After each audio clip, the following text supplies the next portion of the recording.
Salam sejahtera, berita Parlimen 21 September 2020 bersama saya Mohan Chinasami. Antara paparan utama malam ini. Sidang Dewan Negara lulus 3 RUU berkaitan perbekalan tambahan dan COVID-19. 548 butiran diwartakan sebagai warisan tidak ketara.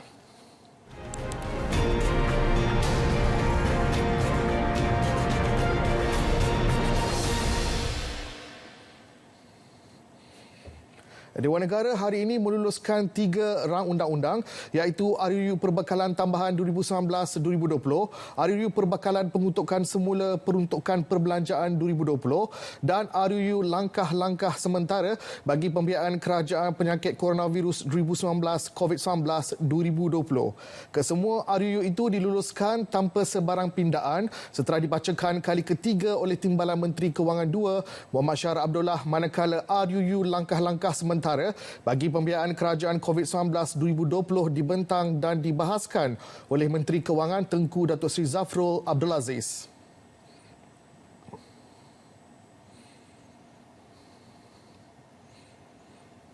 RUU Perbekalan Tambahan 2019-2020 dibentangkan bagi meluluskan perbelanjaan tambahan untuk perkhidmatan tahun 2019 itu berjumlah RM7,5.7 juta. Kementerian terlibat ialah Kementerian Kewangan RM3.628 bilion, Kementerian Kesihatan RM1.179 bilion, Kementerian Perumahan dan Kerajaan Tempatan RM635.9 juta, Kementerian Pendidikan RM623.7 juta, Kementerian Pertahanan RM362.9 juta, Kementerian Pertanian dan Industri Asas Tani RM313.2 juta serta Kementerian Perdagangan Antarabangsa dan Industri RM77.1 juta. Kementerian lain ialah Kementerian Air, Tanah dan Sumber Asli RM58.2 juta, Kementerian Industri Utama RM40.3 juta, Kementerian Hal Ehwal Ekonomi RM39.4 juta, Kementerian Kerja Raya RM16.1 juta, Suruhanjaya Pilihan Raya RM15.6 juta, Kementerian Luar Negeri RM13.9 juta dan Kementerian Pengangkutan RM50. Seramai 8 senator mengambil bahagian dalam sesi perbahasan RUU tersebut.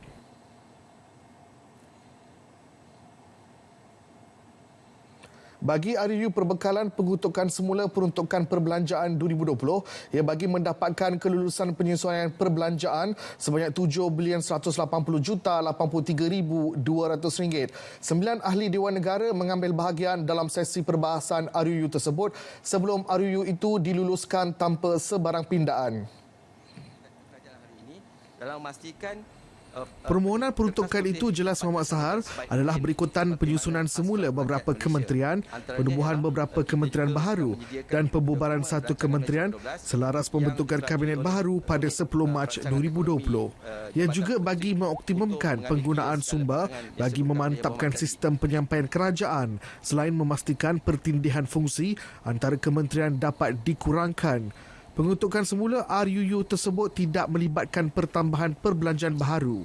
Pada 17 Ogos lalu, Dewan Rakyat meluluskan RUU tersebut secara undi belah bagi apabila seramai 106 ahli parlimen tidak menyokong, manakala 5 ahli parlimen tidak hadir.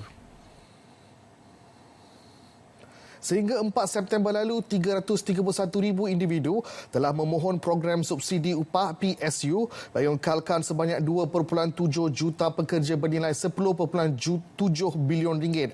Jelas Menteri Kewangan Tengku Datuk Seri Zafrul Abdul Aziz, syarat permohonan PSU tidak begitu ketat bertujuan menjamin ketulinan permohonan selain memastikan hak pekerja terbela. Menerusi Pelan Jana Semula Ekonomi Negara Penjana, syarat-syarat tersebut telah ditambah baik termasuk membenarkan pemotongan gaji pekerja bagi meningkatkan penyertaan majikan. Antaranya adalah untuk membenarkan majikan melaksanakan pengurangan waktu bekerja mingguan dan pengurangan gaji dengan persetujuan pekerja serta membenarkan pekerja menerima subsidi upah secara langsung bagi mereka yang mengambil cuti tanpa gaji. Bagi allowance khas kepada petugas barisan hadapan, setakat 11 September lalu sebanyak RM268.2 juta telah dibelanjakan untuk bayaran kepada 832,000 penerima. Sebanyak RM600 juta diperuntukkan untuk bayaran tersebut. Tengku Datuk Seri Zafrul menyatakan perkara itu ketika sesi penggolongan RUU langkah-langkah sementara bagi pembiayaan kerajaan COVID-19 2020. Suatu akta yang untuk mengadakan Ketika sesi penggolongan RUU Perbekalan Tambahan 2019-2020, Timbalan Menteri Kewangan II Muhammad Shahar Abdullah menegaskan kerajaan sentiasa mengadakan sesi keterlibatan dengan pihak-pihak berkepentingan dalam memastikan kertas putih pertahanan yang dikemukakan kerajaan terdahulu dapat dilaksanakan sebaik mungkin. Perkara itu turut diambil kira unit perancang ekonomi dalam penyediaan rancangan Malaysia ke-12. Segala pandangan yang Muhammad Senator Lee Chee Tong berkaitan keselamatan dan bagaimana joint forces yang dibuat di antara ketiga-tiga domain udara, laut dan darat ini juga diambil kira, dan pihak Kementerian Kewangan dan Kementerian Pertahanan mengucapkan banyak terima kasih atas pandangan dan pengalaman yang Muhammad Senator Lee Chee Tong. Senator Liu Chee Tong mahu kerajaan melaksana pelan pertahanan strategik untuk pertahanan secara menyeluruh termasuk di Sabah dan Sarawak. Selain itu, Kementerian Pertahanan juga telah menyusun semula pasukan keselamatan di Sabah dan Sarawak berkaitan perolehan aset bagi meningkatkan seterusnya memperkasa pasukan pertahanan negara. Kerjasama keselamatan dengan negara jiran seperti Indonesia dan Filipina juga telah dilakukan. Mengenai perolehan 3 buah helikopter operasi maritim TLDM, unit itu akan diterima secara berperingkat bermula Oktober ini. Perolehan 3 buah helikopter operasi maritim TLDM dianugerahkan kepada syarikat Galaxy Aerospace Malaysia Sdn Bhd dengan kos sebanyak RM228 juta Malaysia untuk tempoh 5 tahun bermula 2020 hingga 2025. Dan SST telah dikeluarkan pada 2 September 2020 dan insya-Allah helikopter dijadualkan diterima secara berperingkat mulai Oktober tahun 2020. Berhubung peruntukan pertambahan diterima Kementerian Pertahanan berjumlah RM362.9 juta kesemuanya telah dibelanjakan untuk penyelenggaraan pertahanan darat, maritim dan udara, termasuk biaya pembekalan alatan hospital Angkatan Tentera dan operasi Hospital Medan di Cox's Bazar, Bangladesh. Program Dana Teras diperkenalkan unit peneraju agenda Bumiputera Teraju yang diberikan kepada syarikat-syarikat Bumiputera sudah mencecah penglibatan 1,090 syarikat berbanding sasaran 1,100. Manakala jumlah dana yang telah disalurkan berjumlah RM2.63 bilion. Bagi skim permulaan usahawan Bumiputera Superb, 183 syarikat telah berjaya disalurkan peruntukan dana sebanyak RM91.5 juta. Manakala untuk usahawan muda yang berhormat, skim permulaan usahawan Bumiputera Superb yang diunjurkan supaya melibatkan 259 syarikat supaya menerima grant sehingga RM500,000 bagi setiap syarikat, dan dana yang telah diperuntukkan bagi program Superb ini berjumlah RM91.5 juta Malaysia. Tetapi untuk maklumat yang berhormat, betul kita akui ada sikit pengurangan. Setakat hari ini hanya 183 telah berjaya disalurkan. InsyaAllah dalam masa yang terdekat pihak kementerian di bawah Jabatan Perdana Menteri akan melihat perkara-perkara yang melibatkan dasar Bumiputera. Sudah pasti apa yang pandangan dan hasrat yang berhormat berkaitan isu Bumiputera ini juga akan diberi perhatian yang tinggi seperti mana yang telah dinyatakan oleh Yang Amat Berhormat Perdana Menteri dalam ucapan beliau berkaitan perkara yang telah Yang Berhormat nyatakan tadi. Superb dilancarkan pada tahun 2014. Ketika sesi perbahasan, Senator Datuk Razali Idris membangkitkan keberkesanan teraju dalam memperkasa golongan Bumiputera. Dakwanya masih wujud kelompongan besar dalam kalangan Bumiputera sedangkan dasar ekonomi baru adalah untuk meningkatkan taraf hidup atau taraf ekonomi termasuk soal pendapatan, pendidikan dan penguasaan perniagaan, ekuiti serta pelaburan. Apakah sebenarnya peranan teraju yang saya fikir tidak melaksanakan sepenuhnya tanggungjawab dan tidak dapat mengenal pasti komuniti ekonomi Bumiputera. Sebaliknya, Apatah lagi pendedahan Yang Amat Berhormat Perdana Menteri sendiri berhubung pemilikan ekuiti Bumiputera ketika ini berada pada tahap 16%, jumlah yang semakin merosot. Teraju telah ditubuhkan pada 2011. Apakah mereka laksanakan dalam tempoh 9 tahun kebelakangan ini? Untuk rekod pada pertengahan Julai lalu, Mesyuarat Majlis Tindakan Ekonomi Dipengerusikan Perdana Menteri telah memutuskan untuk memperkukuh peranan teraju iaitu menjadi bahan koordinasi di peringkat tertinggi selain menambah baik pangkalan data berpusat Bumiputera bagi mengumpul maklumat terkini, lengkap dan berkualiti bagi perancangan dasar dan intervensi strategik. Pemengkasaan selaras usaha untuk mewujudkan Majlis Kemakmuran Bumiputera, platform tertinggi dalam memperkasa pembangunan sosioekonomi Bumiputera.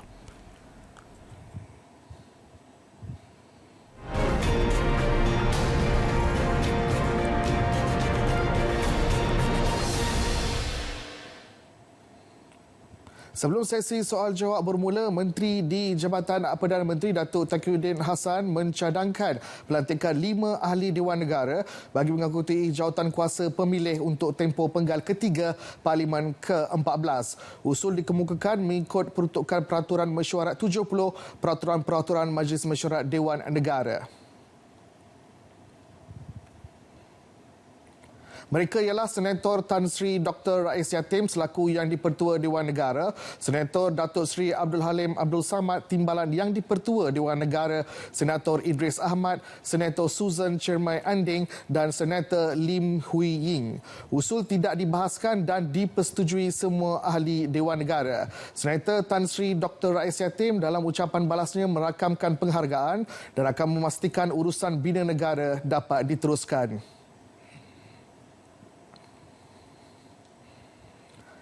Kementerian Komunikasi dan Multimedia KKMM sedang menjalankan penyelidikan keperluan undang-undang khusus untuk diwujudkan bagi menangani isu buli cyber. Menterinya Datuk Saifuddin Abdullah berkata, sesi libat urus dan perbincangan sedang dijalankan untuk mencari jalan dan membangunkan rangka kerja sesuai berhubung mekanisme terbaik menangani isu tersebut. Jelas beliau, ketika ini undang-undang sedia ada boleh digunakan bagi membendung buli cyber termasuk Akta Komunikasi dan Multimedia 1998 dan Akta Jenayah Komputer 1997 dan Kanun Keseksaan.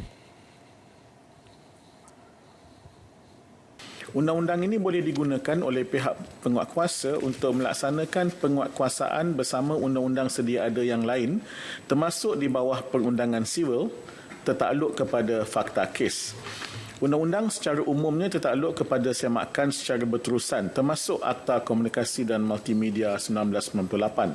Sekiranya undang-undang sedia ada didapati tidak memadai untuk menangani permasalahan buli cyber, undang-undang tersebut boleh dipinda dengan sewajarnya. Datuk Saifuddin menjawab pertanyaan Senator Datuk Kesawadas A. Achudan Naya. Sejak 2019 hingga Ogos lepas, 3,224 akaun palsu telah diambil tindakan oleh Suruhanjaya Komunikasi dan Multimedia Malaysia. Daripada jumlah itu, 80% akaun palsu telah dipadam dengan kerjasama penyedia platform media sosial berkaitan.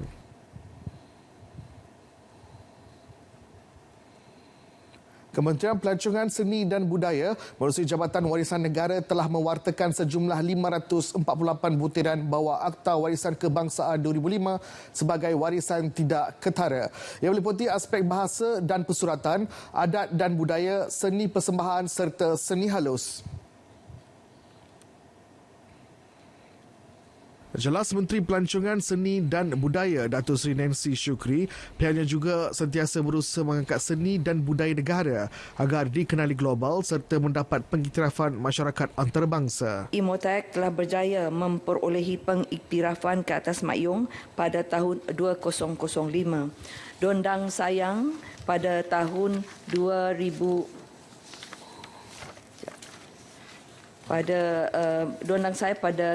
2018 dan Silat pada tahun 2019 di bawah the representative list of the intangible cultural heritage of humanity di bawah the United Nations Educational, Scientific and Cultural Organization atau lebih dikenali sebagai UNESCO, iaitu sebuah agensi khas di bawah Pertubuhan Bangsa-Bangsa Bersatu, iaitu United Nations, yang mempromosikan keamanan dan keselamatan dunia melalui kerjasama antarabangsa dalam pendidikan sains dan kebudayaan. Usaha-usaha mempromosikan warisan tidak ketara turut dilaksanakan Kementerian melalui Tourism Malaysia di peringkat antarabangsa dengan penyertaan pameran antarabangsa seperti World Travel Mart di London, International Tourism Bros Berlin, Arabian Travel Mart Dubai, South India Travel and Tourism Exhibition New Delhi dan ASEAN Tourism Forum. Beliau menjawab pertanyaan Senator Datuk Lee Tian Sing. Timbalan Menteri Luar Datuk Kamaluddin Jaafar memaklumkan Malaysia masih berbincang dengan negara jiran bagi mencari kaedah terbaik untuk memudahkan perjalanan keluar masuk rakyat Malaysia yang berulang-alik bekerja di negara jiran. Setakat ini tiada sebarang keputusan jelas dibuat berhubung perkara itu. Dan ini melibatkan negara Brunei. Saya boleh sebutkan ada negara jiran satu lagi yang melibatkan 250,000 rakyat kita bekerja harian pun belum dapat diusahakan lagi. Jadi ini senantiasa dalam perhatian kementerian kita. Beliau menjawab pertanyaan Senator Alan Lim Siu Kiong. Dalam pada itu, Datuk Kamaluddin memaklumkan seramai 457,000 rakyat Malaysia berada di luar negara. Laporan pasaran hartanah separuh tahun pertama 2020 dan indeks harga rumah Malaysia bagi suku tahun pertama 2020 masih belum dikeluarkan oleh Pusat Maklumat Harta Tanah Negara NAPIC untuk dibuat perbandingan harga kesan penurunan COVID-19. Justru belum ada maklumat tepat sejauh mana wabak itu mempengaruhi harga pasaran semasa rumah. Pun Tan Sri Yang Pertua, Kerajaan melalui Pelan Jana Ekonomi Negara Pencana telah melaksanakan kempen pemilikan rumah Home Ownership Campaign dengan izin 2020 HOC 2020 di mana insentif oleh kerajaan diberikan melalui pengecualian duty stamp dan insentif oleh pemaju perumahan diberikan melalui diskaun harga jualan sekurang-kurangnya 10% dan seterusnya dapat mengurangkan harga belian rumah. Berdasarkan maklumat NAPIC, transaksi pembelian rumah di peringkat persekutuan, negeri dan pemaju swasta dilihat berkurangan pada suku tahun 2020 iaitu 47,045 unit kediaman berbanding 52,303 unit kediaman pada suku tahun pertama 2019. Datuk Seri Dr. Ismail menjawab pertanyaan Senator Tan Sri Dr. Ibrahim Shah Abu Shah. Penetapan harga borong shilling ubat-ubatan dibuat berdasarkan perbandingan harga rujukan eksternal ERP iaitu perbandingan harga dengan negara-negara Commonwealth, negara serantau dan negara yang mempunyai keluaran dalam negara kasar yang hampir sama digunakan sebagai tanda aras dan rundingan.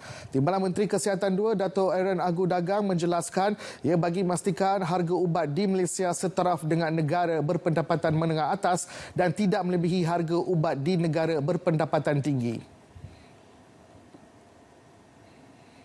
Kementerian Kesihatan Malaysia dan Kementerian Perdagangan Dalam Negeri dan Hal Ehwal Pengguna telah bekerjasama sejak tahun 2018 melibatkan pemberian kuasa kepada Kementerian Kesihatan Malaysia untuk melaksanakan kawalan harga ubat di bawah Akta Kawalan Harga dan Anti Pencancutan 2019 dan mekanisme harga yang dicadangkan sesuai dilaksanakan di Malaysia dalam meringankan beban rakyat adalah penetapan harga siling pada dua peringkat, iaitu peringkat harga borong dan harga runcit.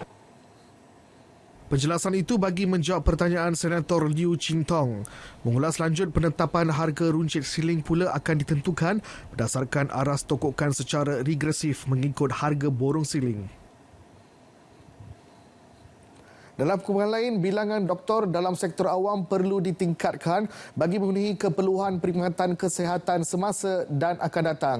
Sehingga 30 Jun lepas, 33,536 pegawai perubatan tetap berkhidmat dengan kerajaan. bilangan graduan perubatan yang masih menunggu penempatan adalah seramai 635 orang, terdiri daripada mereka yang telah mendaftar dengan Majlis Perubatan Malaysia dan lulus tapisan Suruhanjaya Perkhidmatan Awam.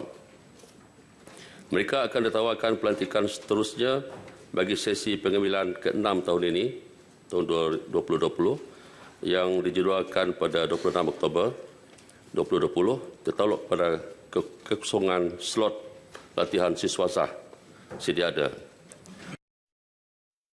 Beliau menjawab pertanyaan Senator Datuk Teo Eng Ti. Ketika ini, Malaysia mencatatkan nisbah seorang doktor kepada 482 penduduk, lebih kurang sama dengan negara seperti China, Turki dan Meksiko yang mencatatkan nisbah seorang doktor kepada kurang 500 penduduk.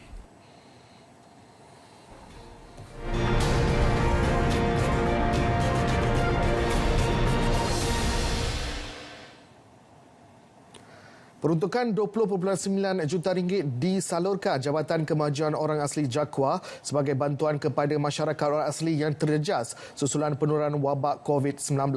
Timbalan Menteri Pembangunan Luar Bandar 2, Datuk Henry Sam Agong berkata, ia melibatkan 391,357 penerima meliputi 3 fasa yang diberi dari Mac hingga Mei lepas.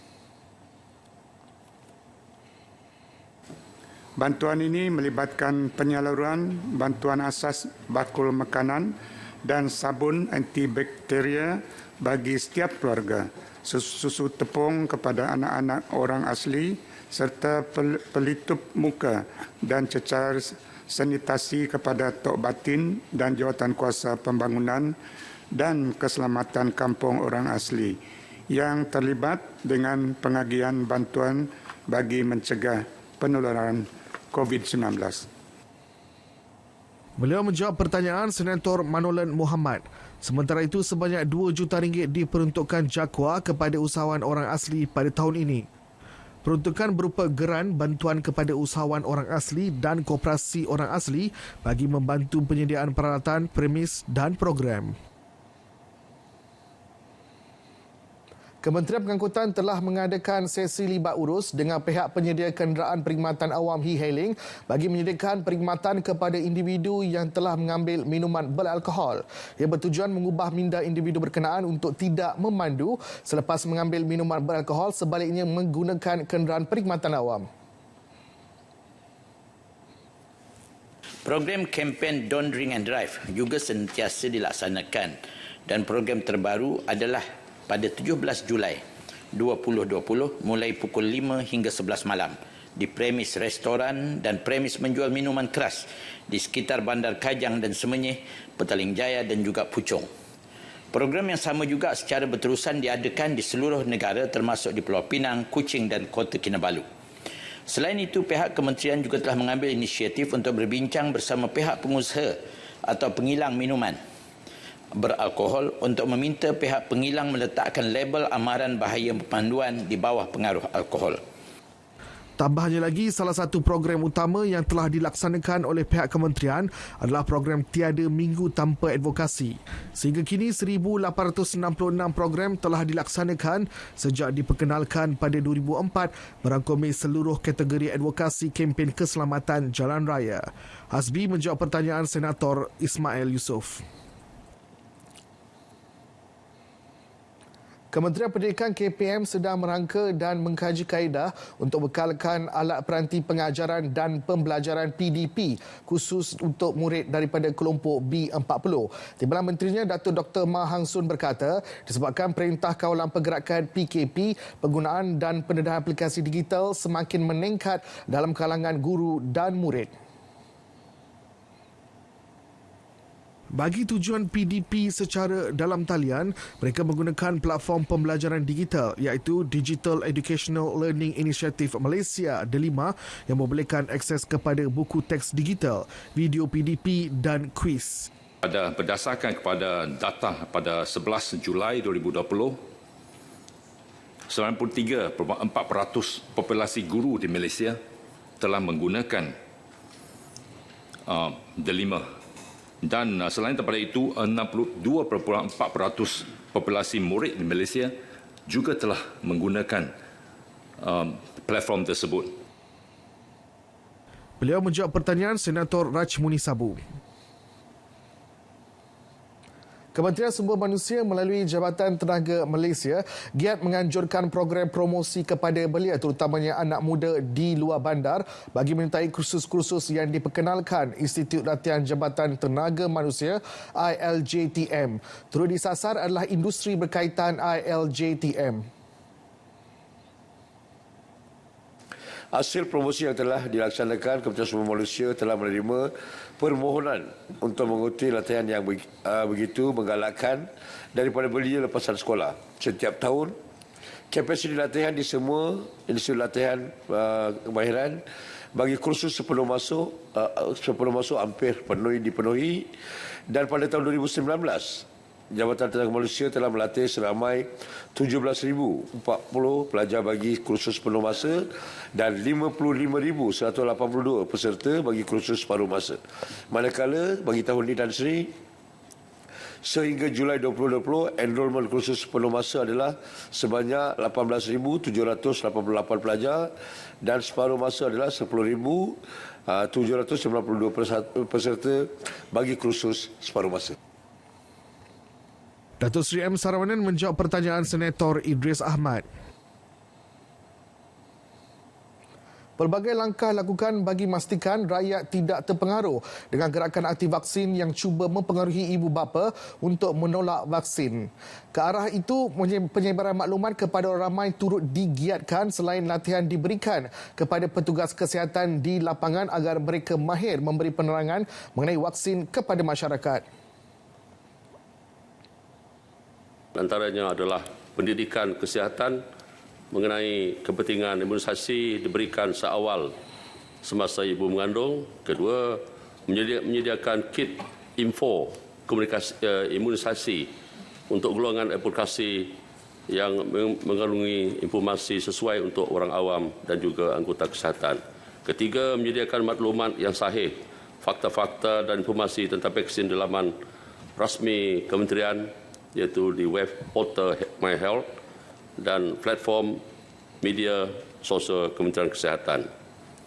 Keempat, mengadakan aktiviti publicity dan menyebarkan maklumat berkaitan vaksin dan imunisasi seperti kempen semasa sambutan Hari Imunisasi Sedunia pada 24 ke 30 April setiap tahun. Beliau menjawab pertanyaan Senator Nuridah Muhammad Saleh. Tambahan beliau, pemberian vaksin menerusi program imunisasi sejak 1950-an terbukti berjaya menurunkan bilangan kes dan kematian akibat penyakit cegahan vaksin. Berita Parlimen berakhir di sini. Terus patuh SOP mencegah penularan COVID-19. Rancang perbelanjaan anda kerana moratorium pembiayaan tamat bulan ini. Saya Muhammad Syinasami. Selamat malam dan salam sejahtera.